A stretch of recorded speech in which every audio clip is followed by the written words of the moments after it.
নমস্কার। কবিগুরু রবীন্দ্রনাথ ঠাকুরের লেখা কবিতা হারিয়ে যাওয়া।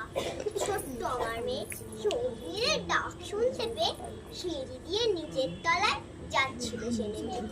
অন্ধকারে ভয়ে ভয়ে থেমে থেমে হাতে ছিল প্রদীপ খানি, আঁচল দিয়ে আড়াল করে চলছিল সাথে।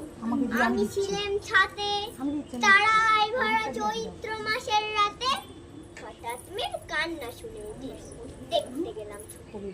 সিঁড়ির মধ্যে যেতে যেতে প্রদীপটা তার নিভে গেছে বাতাসে।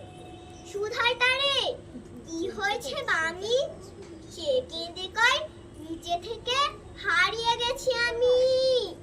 তারায় ভরা চৈত্র মাসের রাতে ফিরে গিয়ে ছাতে। মনে হলো আকাশ পানে চেয়ে আমার বামির মতোই যেন অমনি কে এক মেয়ে নীলাম্বরের আঁচল খানি ঘিরে দীপ শিখাটি বাঁচিয়ে একলা চলছে ধীরে ধীরে। নিত্য যদি আলো যদি হঠাৎ যেত থামে, আকাশ ভরে উঠত